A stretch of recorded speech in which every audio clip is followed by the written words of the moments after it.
Sumainyo ang Panginoon.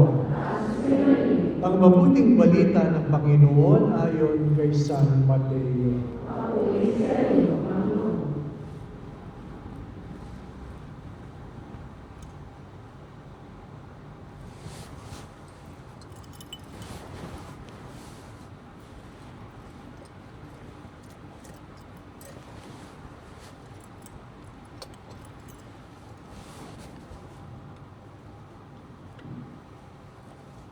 Noong panahon ngayon, sinabi ni Jesus sa kanyang mga apostol, "Huwag ninyong isipin na parito ako upang magdala ng kapayapaan sa lupa. Naparito ako upang magdala ng tabak, hindi kapayapaan, sapagkat naparito ako upang papaglabanin ang anak na lalaki at ang kanyang ama, ang anak na babae at ang kanyang ina, ang manugang na babae at ang kanyang biyanang babae, at ang kaaway ng isang tao, ang kanyang naring kasambahay. Ang umiibig sa ama o sa ina na higit sa akin ay hindi karapat-dapat sa akin. At ang umiibig sa anak na lalaki o babae na higit sa akin ay hindi karapat-dapat sa akin. Ang hindi nagpapasan ng kanyang krus at sumusunod sa akin ay hindi karapat-dapat sa akin. Ang nag-iingat ng kanyang buhay ay siyang mawawalan nito. At ang mawawalan ng kanyang buhay dahil sa akin ay magkakamit nito. Ang tumatanggap sa inyo ay tumatanggap sa akin, at ang tumatanggap sa akin ay tumatanggap sa nagsugo sa akin. Ang tumatanggap sa isang propeta dahil siya ay propeta ay tatanggap ng gantimpala ukol sa propeta. At ang tumatanggap sa isang tao matuwid dahil siya ay matuwid ay tatanggap ng gantimpala na ukol sa tao matuwid. At sino mang magbigay ng kahit isang basong tubig na malamig sa isa sa maliliit na ito, dahil ito ay alagad ko, tinitiyak ko, sa inyong tatanggap siya ng gantimpala. Matapos na gubilinan ang 12 alagad, umalis si Jesus upang magturo at mangaral sa mga bayang malapit doon.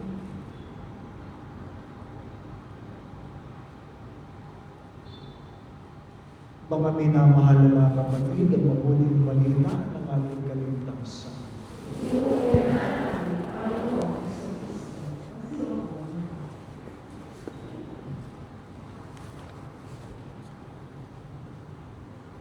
Magandang gabi po sa inyo. Ang unang pagbasa ay nagpapaalala na hindi mo pwedeng maghiwalayin ang iyong puso sa iyong ginagawa. Hindi mo pwedeng maghiwalayin ang iyong puso sa iyong ginagawa. Ang sinasabi sa unang pagbasa, maraming tao ang naghahandog sa Diyos, ngunit ang kanilang mga kalooban ay wala doon. Maraming mga tao nagdadasal, naglilingkod, pero patuloy na gumagawa ng kasalanan. At kaya nga sa huli ng unang pagbasa, ang sabi ng Diyos, hindi ko diringgin ang iyong mga panalangin. Hindi ako magpapakita sa inyo hanggat hindi niyo binabago ang inyong mga pagkatao. Anong meron sa Ebanghelyo? Gusto ba ng Diyos na magalit tayo sa ating mga magulang? Gusto ba ng Diyos na magalit ang magulang sa mga anak? Gusto ba ng Diyos na mag-away ang magbiyanan? Hindi. Ang sinasabi lang ng Diyos ay, ano man ang iyong minamahal, dapat higit ang Diyos doon. Higit ang Diyos doon. Ano man ang iyong ginagawa, ang dahilan dapat ay ang Diyos.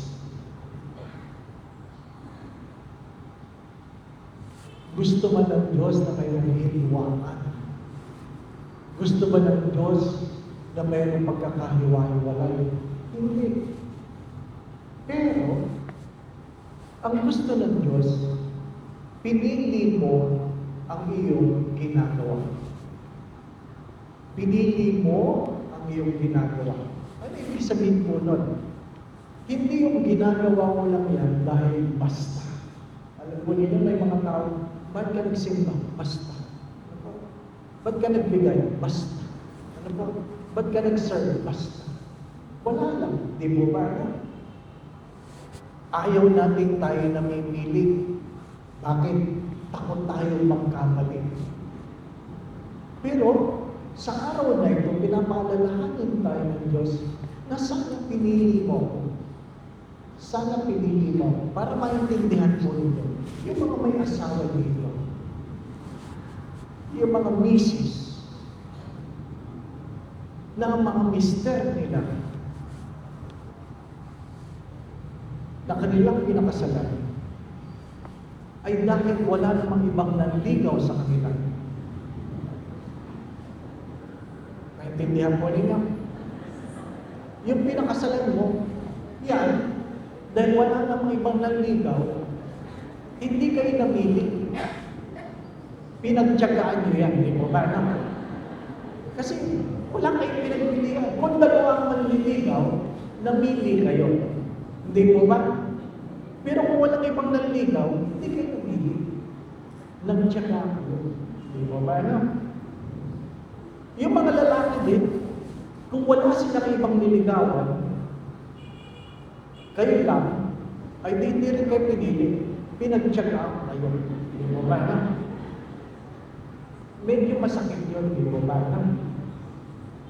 Pero hali naman, natutunan kang mahalin. Kasi, nung ikaw naman ay pinagtyagaan, hindi lang naman ikaw ang babaeng dumating sa buhay niya. Siyempre, nakakakita yan ng iba. Nakakakita yan ng mas bata, di mo ba na? Maaaring mas nakakita yan ng mas maganda.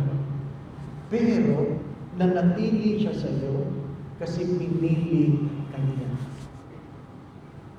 Yung iba, nakabit. Pinili yung kabit, di mo ba na? Napili. Mas pinili ang kabit kaysa sa asawa. Naintindihan mo niya? Mahalaga yung mayroong pinagpipilian. Dahil kahit gaano kasarap ang ulam, at palaging ganyan, maumay kayo. Tama po ba? Kahit gaano kasarap ang ulam. Anong gusto niyo ulam? Palaging kare-kare? Palaging adobo? Ano? Kahit gaano kasarap yan, pag yan ang ulam mo araw-araw, magsasawa ka. At sasabihin mo, sana may tuyo. Di ba ba na? Mahalagang merong pinagpipilian. Sa araw na ito, tinatanong tayo ng Diyos, pinili mo ba ako? O pinagtyagaan ko lang? Mahalagang tanong po yun. Pinili mo ba ako? O pinagtyagaan mo lang ako? Ang ating po bang pagmamahal sa Diyos ay dala ng ating mga pagpili o pagtsatsaga. Mga minamahal na kapatid, sapagkat kung yan ay pinili mo, dapat pahalagahan mo yan. Papahalagahan mo ang Diyos na higit kaysa sa iyong pamilya. Hindi dahil hindi mo mahal ang iyong pamilya, kundi kinikilala mo na lahat ng biyaya ay galing sa Diyos. Pinili mo magbigay dahil alam mo na ang ipinamimigay mo, ang inihahandog mo, ay galing din sa Diyos. Narito kayo kasi pinili nyo magsimba, di ba ba na? Pwede namang nakahiga na lang, di ba na? Sarap matulog kayo, ulan-ulan, di ba ba na? Ha? Pero pinili nyo lang dito. Hari nawa, hindi kayo napilitan Yung iba naman, napilitan lang, di mo ba na? Ha? Oy, mag-check na katenda si Father. Di ba na? Kaya napilitan, di mo ba na? O, bato-bato sa langit, di mo ba na? Mahirap mamili. Pero maganda rin, meron tayo pinagpipilian. Mahirap yung napunta ka sa impyerno na wala kang pinagpilian. At least alam mo na meron langit. Di ba ba? Kaya pag ikaw ay napunta sa impyerno, piliin mo lang. Kaya yung pinipili ang langit at lupa, sabi nga sa mga pagbasa, ang pagpili mo sa langit ay dahil ginagawa mo ang tama. Ang pagpili mo sa langit ay pinapakita mo sa paggawa ng mabuti. Ang pagpili mo sa langit ay sa pag-araw-araw na pamimili. Nakikiraan lang tayo sa mundong ito. Hindi tayo habang panahon dito. Yung iba, medyo matagal-tagal na. Pero yung iba, malapit na. Di mo ba? O talaga naman. Sino ba nakakaalam? Di mo ba? Wala naman nakakaalam.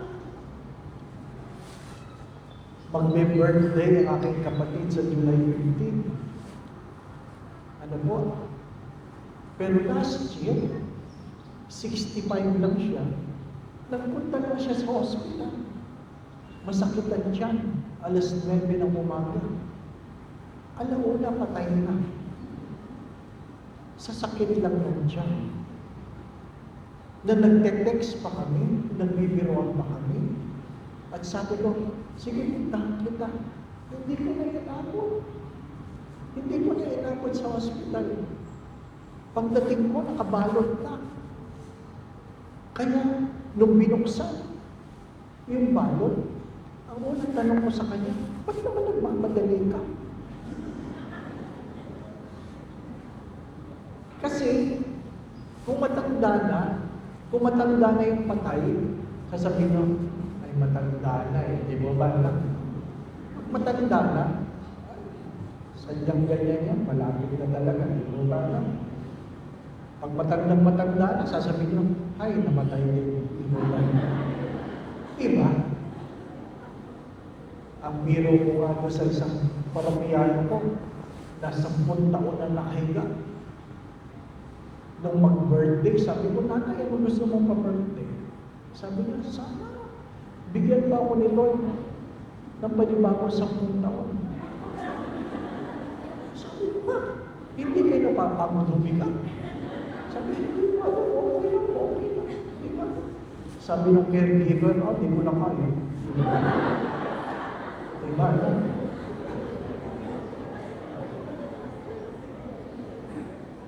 Ang aking tanong, ano kaya ang pakiramdam ng mga anak habang tumatanda bilang mga magulang? Di ba ba? Pinipili ba nilang mahalin, alagaan?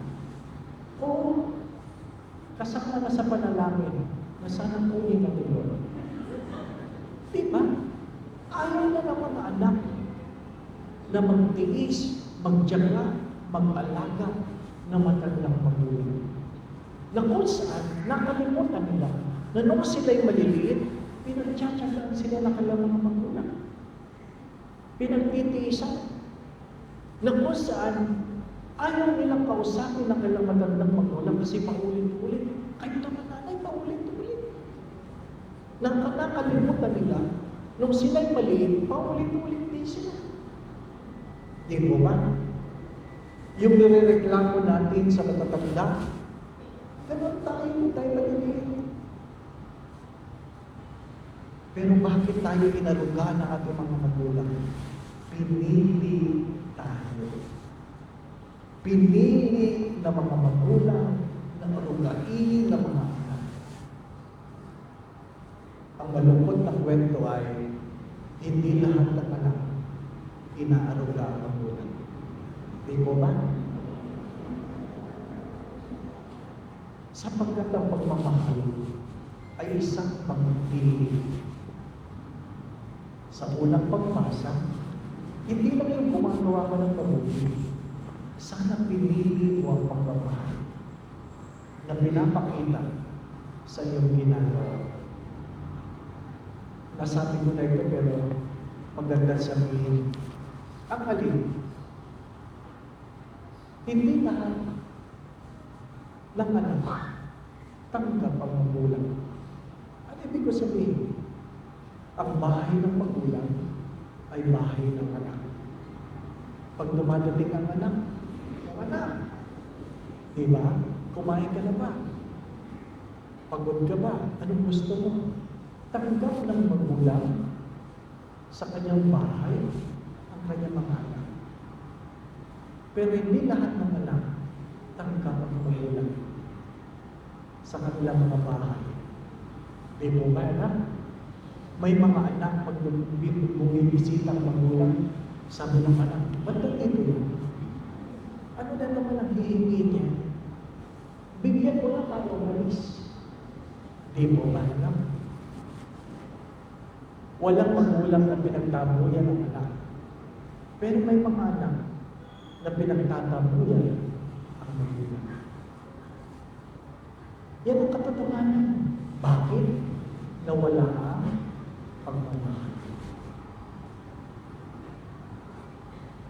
Pag may pera ang magulang, hiningi ng anak, binibigay ng magulang ang pera.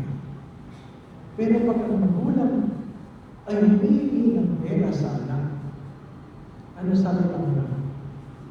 Hindi na ba kayo ng hingi? Wala mo akong pera. Minsan pinipili ng mga anak ang makipadamot para sa pagmamahal. Kahit yung inabot ng kapatid sa magulang, hindi pa ng kapatid ng ibang kapatid sa magulang. Di ba ang gamit ng bahay ng magulang? Gamit ng anak. Nay, pwede ba ako patulog muna dito? Sige. Nay, akin na lang ito. Sige. Nay, kanino ito? O sa'yo na. Di ba na? Pero, pag bumisita ang magulang sa anak, baka may sobra ka na magkatas dyan. Akin na lang. Ano sagot ng anak? Wala ko. Wala. Ano ibig sabihin? Hindi madaling mamili. Lalong-lalo na kapag ang pinipili ay para sa akin at para sa iyo. Mahirap piliin ng Diyos. Kasi gusto ng Diyos, dinadamitan mo ang mga ubay. Pinapakain mo ang nagulunod. Pinapainom mo ang nauuhan. Dinadalaw mo ang may sakit. Dinadalaw mo mga nakakulong. Tinatanggap mo mga estranghero. Hindi ka gumagawa ng estranghero sa sarili mong pamilya. Di mo ba anak? At higit sa lahat,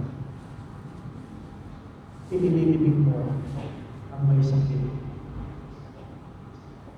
Ang malungkot na kwento ay marami sa atin nagkikita-kita lang pag may patay. Napansin niyo ba yan? Nagkikita-kita lang ang pamilya kapag may patay. Masaya. Kwentuhan. Ang dami kainan. Ano yung sabihin nun? Para magkita ulit, ang tanong ay, sino ang kasunod na mamamatay? Bakit?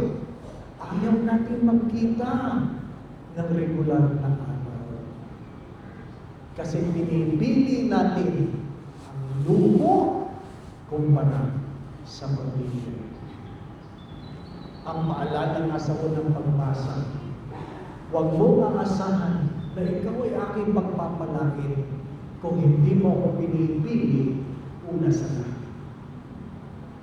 Mga minamahal ng mga kapatid, ang paalala sa araw na ito ay gaano mo kamahal ng Diyos. Tingnan mo ang ina ng Carmel na tinuturo ang daliri sa Diyos na sana sa pang-araw-araw ng gawain ay hiliin natin ang Diyos sa pamamagitan ng ating mga pagmamahal. Kung sila ng buhay, huwag kayo nagmamadali. Pero sana, sa bawat pagkakataon, gano'n man kaisip, ay mga pagkakataon na bulong-bulo ng pagmamahal. Dahil mas pinili ko ang umibig kaysa sa iba. Ano magandang kasabihan? Sana masabi ko, hindi ba din na ako'y masaktan, basta minsan ako nagmamahal. Hindi ba din na ako'y masaktan, basta minsan ako nagmamahal. Nawa po ang Santa Misa ito, ay isang Santa Misa na mayroong pagmamahal, hindi lang dahil meron ako makukuha, kundi dahil magtanaw ng ulang na loob. Amen. Sadyang mahirap mamili. Takot tayo mamili kasi takot tayo magkamali. Namili yung iba kung 20 o 50 ang lalagay sa envelope.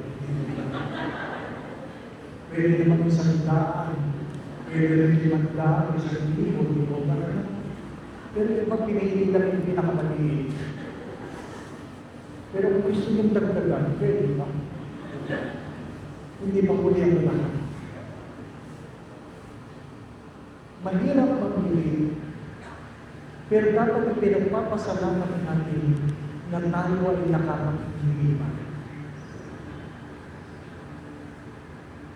Kung hindi ka, kung tatayo ka, kung may hihigalan, darating ang araw, hindi na kayo makakapili. Nakahiga na lang kayo. Pinili mo kung magsisimba ka o sa bahay ka lang. Darating ang araw, wala ka nang pagpipilian, sa bahay ka lang. Ano ibig ko sabihin? Sana habang may pagkakataon, pumili tayo. Piliin natin ang Diyos. Alam po ninyo, kaya po sinabi ni Father Dennis na 7:30 kasi alam niya ang diabetic. Pakakainin ng ulam. Pero parang hindi ko matiis na kumakain ako ng diabetic.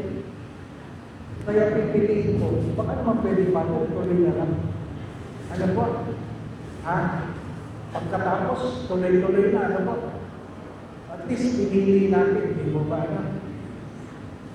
Kasi parang hindi naman sigurang kumakain ako. Ang pinag-aaral mo. Piliin natin ang Diyos. Sumainyo ang Panginoon.